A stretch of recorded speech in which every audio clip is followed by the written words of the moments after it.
Okay, we all know that there are a set of laws out there that help us in disputing negative information on our credit. I'm not a lawyer.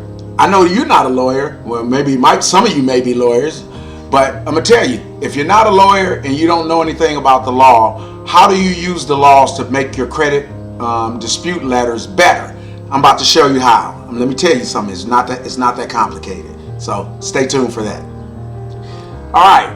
So when you're disputing, it's a good idea to reference the laws, because when they're doing things that they're not supposed to be doing, if they're reporting inaccurate things, that's a violation of the Fair Credit Reporting Laws. If they're reporting things that are supposed to be expired, they're violating the law. So they're violating the laws. Now, there are no active physical police out there with guns, but we do got some cops, if you will, in the form of the Consumer Finance Protection Bureau that can help us with this. But the best thing to do is to be your own mouthpiece, your own attorney. So let me tell you about a few little things, no big legal stuff, but just the basics, and how you can plug these things into your dispute letters to give you more success on in getting things cleaned up off your credit if you're working on your credit yourself. So the first thing is understanding the key laws for disputes. Now, of course, you've heard far enough about the Fair Credit Reporting Act and that set of laws that gives us the right to have good credit, have fair and accurate credit on our reports.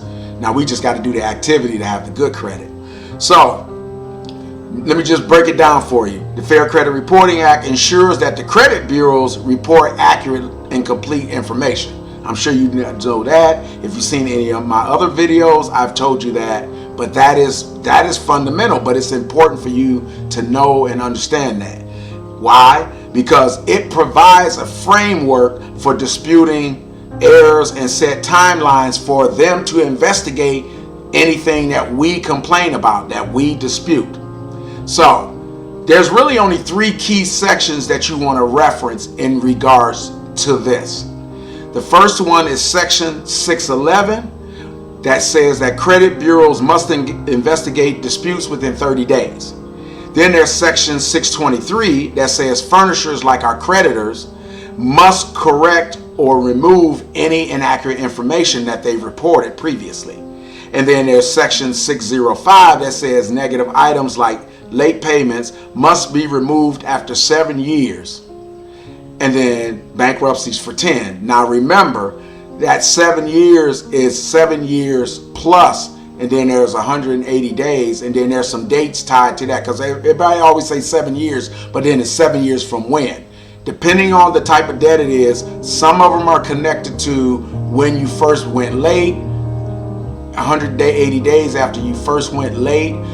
Some of them are when you first went late with the original creditor, if we're talking about collections. But you'll see my video about the debt clock and when the 7 years start. Of course, with bankruptcies, it's 10 years for Chapter 7. So basically, let me tell you, so how do you use these 3 laws in your letters to make your letters better and get what you want to get? First of all, you want to state under the Fair Credit Reporting Act section 611 that the Bureau must conduct an investigation and verify all disputed information. You want to literally say that in the letter. And then you want to go on to say that if they cannot verify the accuracy within 30 days, they are required to delete the disputed items. That literally is what goes in the letter. Now, there's a lot of templates out there that say some things, but they don't reference the correct section. They don't reference that, and because they do that, they know the laws, just like you're learning them now. They already know them, but by telling them and citing it in your letter, you're telling them that you know, so they're less likely to jerk you around when you've already shown that you know. And so that's powerful in that. Just by putting that in there, you're letting them know that you know, and they'll take your disputes way more seriously. Now, the next law, that set of laws that help us in our disputes and ensuring that we get accurate information, that our credit reports are good, are righteous, is the Federal the Fair Debt Collection Practices Act, FDCPA, which is U.S. Code 1692, blah, blah, blah. Not important. Y'all don't care about the statutes. Just you need to know what the statutes are about. And under the FDCPA, it protects us as consumers from unfair practices, specifically by the debt collectors. So, it dictates that they can't do, they be tripping and calling you all times of the day and night. And when they sending you letters, they have to be responsible, and they can't just be calling you all times of the night. They can't harass you. If you tell them things like, don't call me anymore, only send me things in writing, things like that, you can demand them stop bothering you through the FDCPA. Now, in a dispute letter to them, you want to reference anything that the collection agency is reporting as incorrect. And then you want to go on to mention that the continued reporting of that inaccurate debt information is a violation of the FDCPA law, and that you demand that it be removed. And again, those are exact words. What I said is exactly what you want to write in your letter. If you're creating your own letters manually, if you're out shopping for dispute letter templates and things like that, make sure that language is in there. I can provide template dispute letters for those who want them, and I can tell you mines will have this language. You could also use ChatGPT to generate letters as well, but you want to make sure that this language and that you, in your prompt, you reference these statutes and codes so it will generate the right letter for you.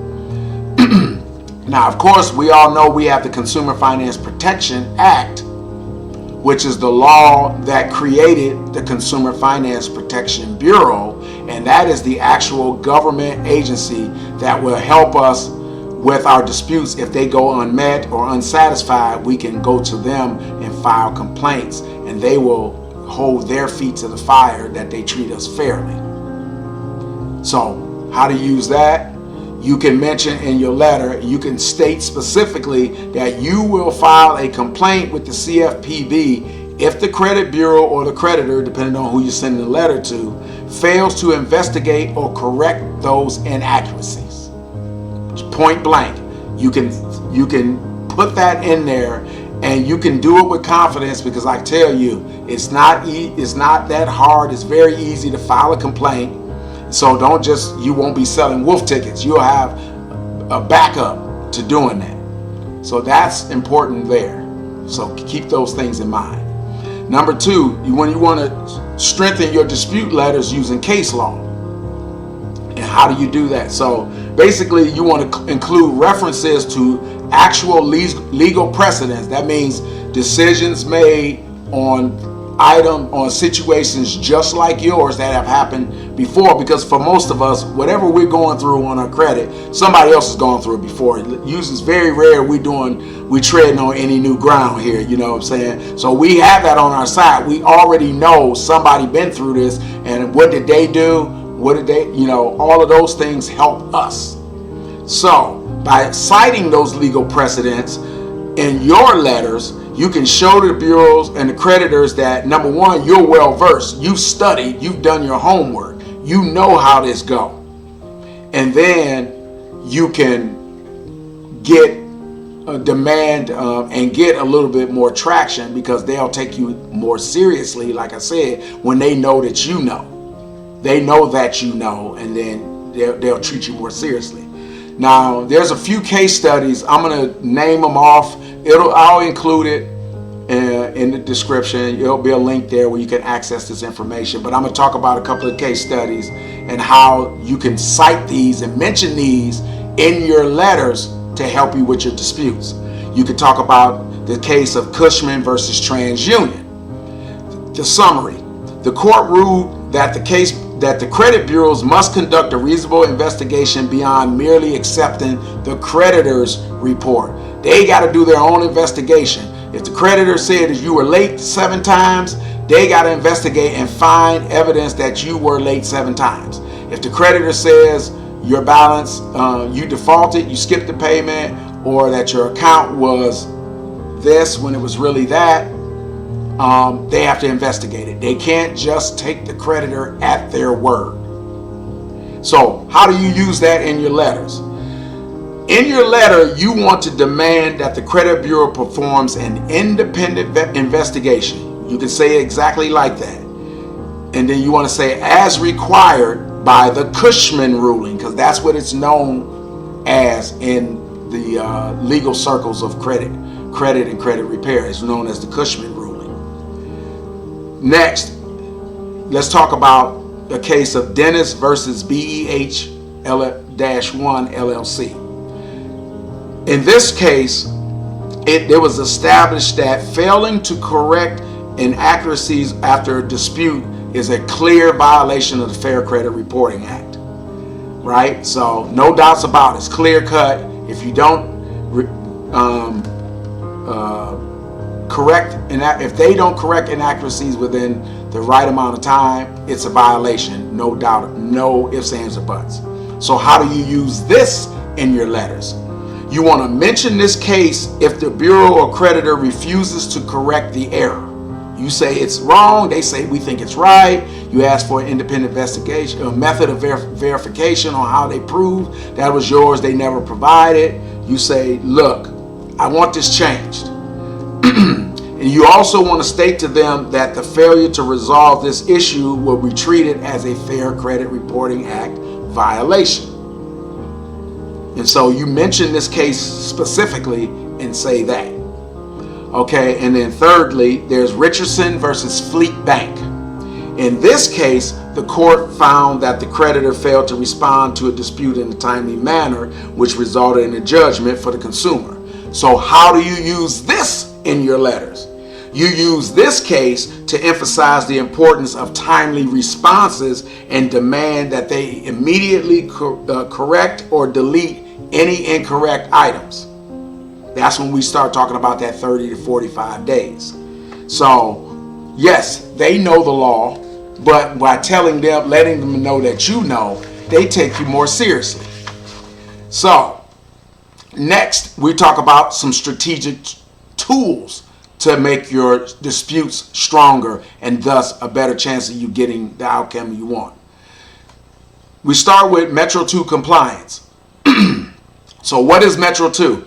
Metro 2 is the standard format. It's an electronic format used by credit bureaus when they report our consumer data.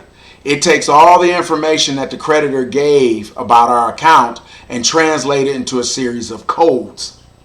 Right? And so those codes are what's stored in the computer. So sometimes mistakes happen because the wrong code was inputted, which when that information was translated to a code, the code was wrong. And so then the information, when it got retranslated back into a credit report, like through our credit monitoring or if somebody pulled our credit, the information is wrong. And that's how we get the inaccuracies. It's not that, sometimes it's human error, but like, again, it's human error because they inputted the wrong code. So what do you do with that? You should request verification that any disputed information complies with Metro 2 standards. And so they'll go back and make sure that the Metro 2 standards are correct, that the codes are correct, and if the code is correct, the information becomes correct. Now, if they, through their review, they discover there is some errors in the code, they correct the code, that should correct the errors, and then you get the results you wanted. Furthermore, this adds pressure on the bureaus to check the accuracy at a higher degree than they would through just normal investigation. So they're checking the information, they're checking how the information is put in, they're checking how the information was put in, translated, put in, translated, brought back out. Because there's a lot of room for errors in each one of those steps. And of course, at the end of the day, we got the tool of filing a complaint with the Consumer Finance Protection Bureau. We always got that as our last resort.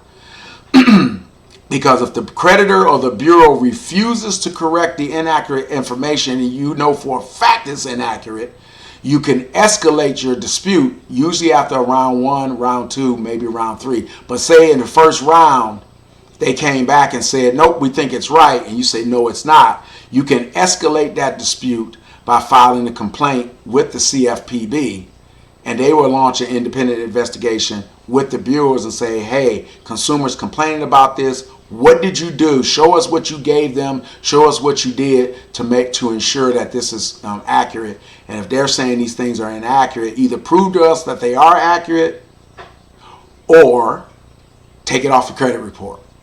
So by adding that in your letter and then following up with that complaint, then you'll get a lot more traction that way.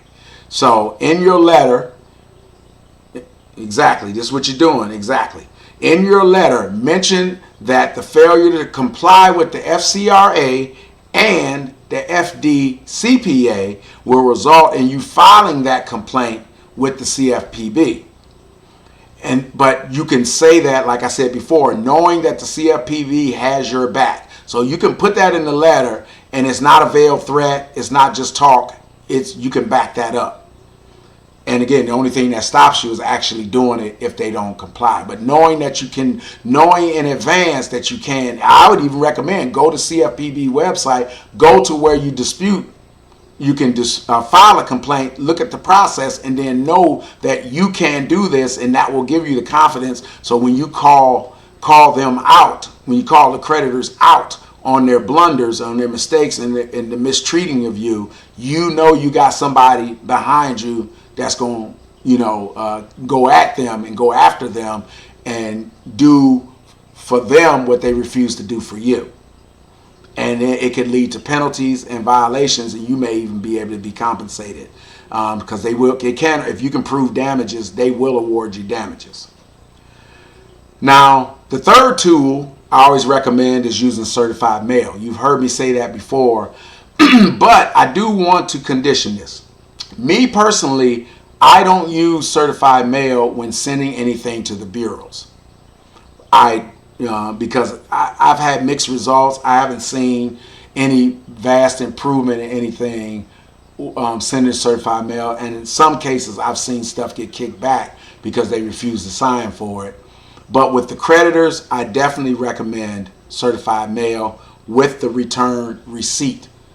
This will ensure that there's proof that they received your dispute, and that's essential when you need to escalate the case because you want to be able to prove to the CFPB that you sent this and they ignored it or they didn't comply. It's a paper trail because it's important to have that paper trail.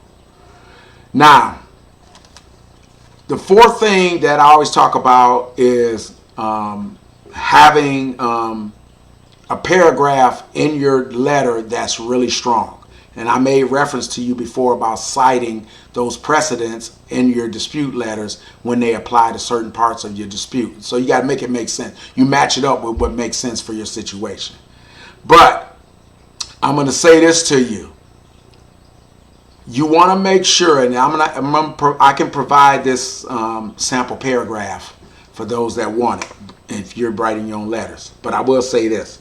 You want to say this in the letter. Pursuant to Fair Credit Reporting Act, and you cite the Act 15 USC 1681 that I formally dispute the information listed on my credit report and request that you conduct a reasonable investigation as required by law.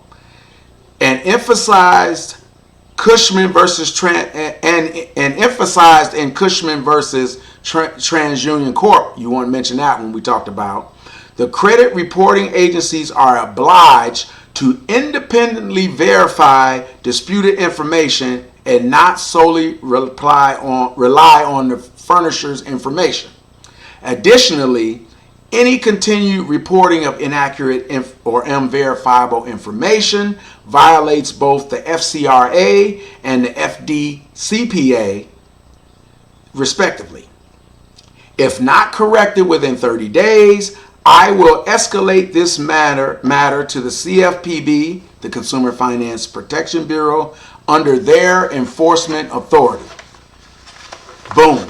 You put that in your letter, that final letter after you've escalated, and you say, look, you can even put it in the first one. It never hurts to reference in the first one, because you can give them fair warning first go around. Look, I'm asking about this information on my credit. I'm either flat out disputing as being wrong, or I'm asking you to verify it, or I'm giving you proof. Because remember, in all of this, it's important to understand that, yes, we're using this language and referencing these laws, but we still, if we have any documentation, if you have any documentation that supports your position, your dispute, provide that the first time. That'll go a long way. But when you provide proof along with citing the laws, you let them know you're prepared and you're serious. And if you got proof, then it's a slam dunk. They'll take care of whatever you want to do if you can prove that what they were doing is accurate, and that you have your accurate documentation proving your accurate version of what it should be on the credit report. So here's the 4 things in a nutshell. You want to customize your dispute letters to include specific details about any inaccuracies that you found when you reviewed your credit report at the beginning of the process. You want to reference the relevant laws under the Fair Credit Reporting Act and the FDCPA, and those case studies that I mentioned, and you want to use those where they apply to your situation. Number 2, you want to use certified mail and always send dispute letters that way. I recommend doing that. I don't recommend electronic disputes because you're not protected under any of the laws. And then in the case of the creditors, use certified mail with the return receipt, so that you have proof that they actually received it, so they can't later claim that they never received your dispute. Thirdly, you want to set a follow-up date on your calendar, because remember I talk about tracking, and part of the process of disputing and cleaning up your credit, you have to keep track of all these items, because there's such a time lag between you send something out, then you got to wait for a response, they send you a response, then you may have to respond to their response, and so you have to track all of this. You want to mark your calendar to follow up with the bureau or the creditor if you haven't heard from them within 30 days. So you'll want to follow up, but you want to follow up at the right time. And then lastly, you want to escalate the dispute as needed. I talked about that before. You send the first letter. If you don't receive any back, you send an escalation. If you receive a response that you don't like and you want to escalate, you go further up the chain and you escalate the language changes, and you want to say, hey, show me, like I said, you want them to verify, validate. If you have documentation that proves your case and it contradicts what's on credit, you send that, they have that. Now if they refuse to change it in spite of your proof, then you want to escalate and say, why haven't y'all done what I said? I sent you proof. And then if they don't respond after that, then you can file your complaint with the CFPB, provide them with the information, and say, look, I told them and I showed them that they won't change it. And the CFPB will get after them, and they will do that. And that's at consumerfinance.gov. So that's what you do in a nutshell, and that will go a long way towards punching up those letters. So here I told you how to strengthen your dispute letters using those laws and legal precedents and the government resources that can help you with your disputes. Now, if you follow these strategies, it will ensure that the credit bureaus and the creditors will take your disputes seriously. It'll increase your chances of success, and it'll save you a lot of time. Now, always maintain that documentation. That'll go a long way towards getting things done quicker. And then by having that paper trail, it'll help you each time you need to escalate and then file a complaint if necessary. Now, all of this is great if you want to create your own dispute letters. All of this is great if you want to write your own dispute letters. All of this is great if you're in the market, if you're shopping and you're thinking about going on Etsy or somewhere and buy templated letters and to help you create your letters. If nothing else, even if you acquire templated letters, make sure that the letters have the language in here that I talked about. Otherwise, you'll just waste your money on a bunch of letters that probably won't do anything for you. And worse, it wastes your time and effort and make you not understand why you're not getting success in cleaning up your credit. Now, I got another option for you. If you click on the link and register, go to my website and register there, I can give you the opportunity to get on. I have a software platform, and it will allow you to go in, you sign up, it will help you, you upload your credit report, it will flag all of the negative items that you want to dispute, it will ask you questions, you can select from a list of items, and you say which one is your reason for disputing this item. Like you say, is it wrong, is it whatever, you pick, and then it's supported by AI, and it will write the letters for you. It will cite the things that I talked about here. It will generate the letters for you. You can print them out, and they customize them to your credit. It's not a general letter and then you plugging in your information and it's kind of talking about anybody. No, it's talking about your account. It's talking about your account, your reasoning for your dispute, and then you can provide any documentation. You can print the letter out and then you add your documentation, you put it in an envelope, and then you can send that off to the credit bureaus. And this platform will help you. Now, right now, the platform is free. If you go to my webpage, https, and the link is in the description, https://creditrenovatorslllc.net, and you can either click on that, the request for a free credit consultation, or you can click the link to register. And then what you basically, by registering there, I can get you access to the credit platform, and you can work on your credit yourself and have this software, AI software tool that'll make it 100 times easier for you. You can get everything taken care of. It'll help you through the process. It is huge. And so right now it's free and available, and so I recommend that you do that, and that'll save you a lot of the work that we talked about here. But all of this certainly works. You can do it yourself, but my platform will make it 100 times easier for you. And if you want to be able to fix your credit, not have to pay me or anybody like me, and still get the same results, get success in fixing your credit, I strongly urge you to do that. You can certainly reach out to me. All my contacts are there. If you want me to help you with your credit, I can. But I think this is a terrific way to do it. And so good luck with that. And so until I see you in the next video, I hope you found this helpful. If you have any comments, please comment below. Please like and subscribe to my channel if you haven't already, and share with other people. Just go down there and click the share arrow, and you can share with anybody you know. You can share it directly. The link will go directly to their text or their email. You can even share it in Facebook if you wanted to.